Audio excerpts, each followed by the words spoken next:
Assalamualaikum warahmatullahi wabarakatuh.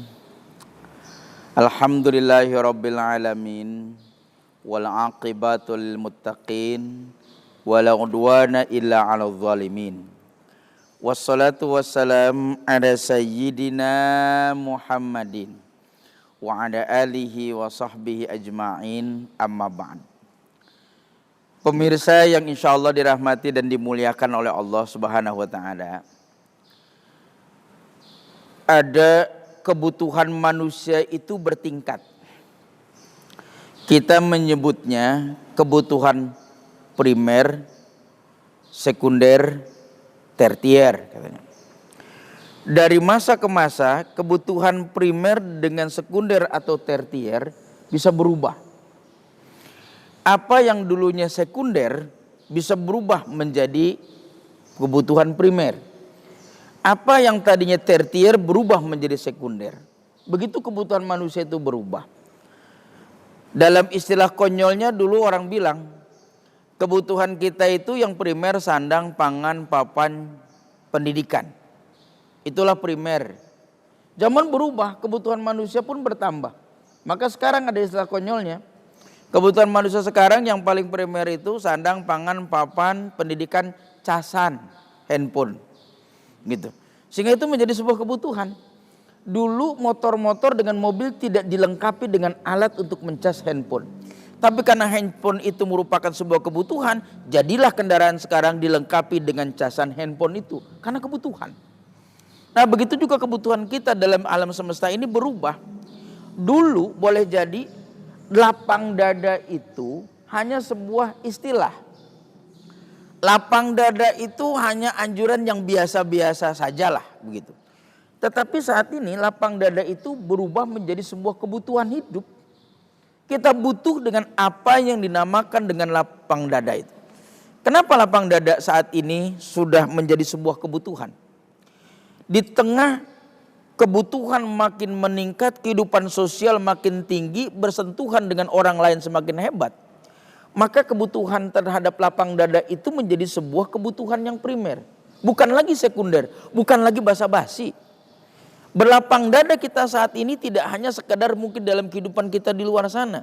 Bukankah ketika kita membuka handphone, membuka WA, terutama mungkin dengan WA group, maka kita pada saat membuka sudah disajikan dengan aneka informasi. Yang boleh jadi informasi yang kita baca tidak sesuai dengan nilai-nilai yang kita terapkan. Bukankah kejengkelan muncul? Bukankah rasa kesal pun ada? Seringkali kita berkata, apa sih orang ini ngirim-ngirim model seperti ini? Bukankah orang akan mengirim itu tanpa bisa disaring? Bukankah kita saat ini menjadi orang yang sangat butuh terhadap lapang dada itu? Dari dulu sebenarnya sejarah manusia itu sudah mengajarkan tentang lapang dada. Lapang dada ini ada yang merupakan anugerah Allah, ada yang merupakan permintaan manusia. Nabi Musa konon katanya orang yang agak sedikit kurang sabar. Cerita dengan Yahudi, cerita dengan Nabi Khidir. Bukankah Nabi Musa ini berjalan dengan Nabi Khidir orang yang tidak sabar? Sehingga 3 kali dia mengikuti perjalanan Khidir, dia selalu bertanya, padahal Nabi Khidir itu tidak memperkenankan untuk bertanya.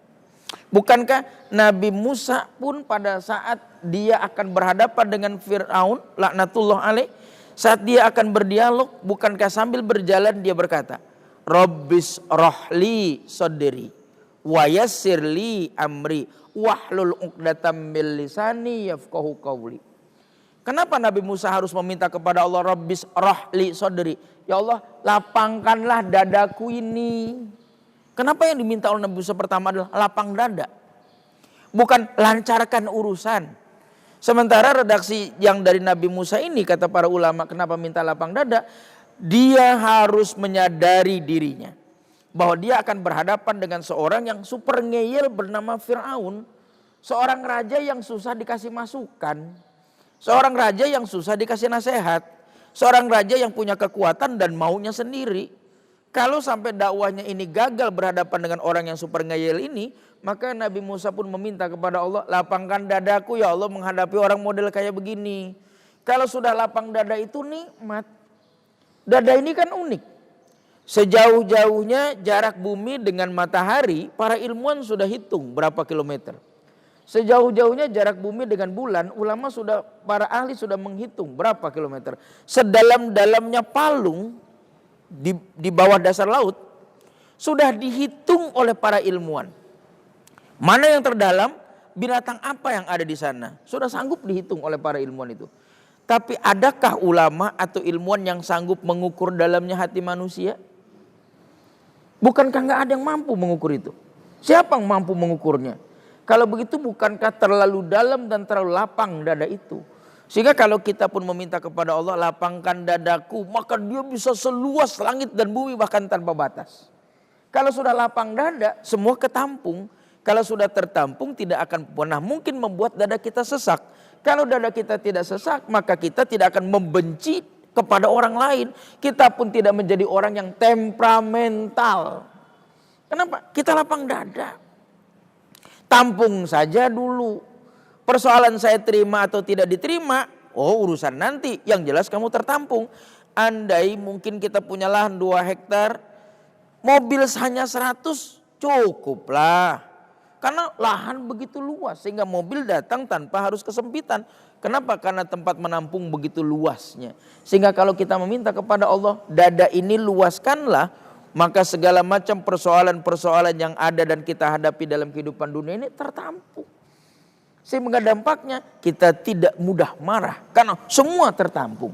Kita akan biasa-biasa saja menghadapi berbagai macam persoalan dan perbedaan. Sebab seringkali dada kita ini sesak hanya disebabkan karena beda pilihan. Kita ini sesak dada karena beda politik gitu.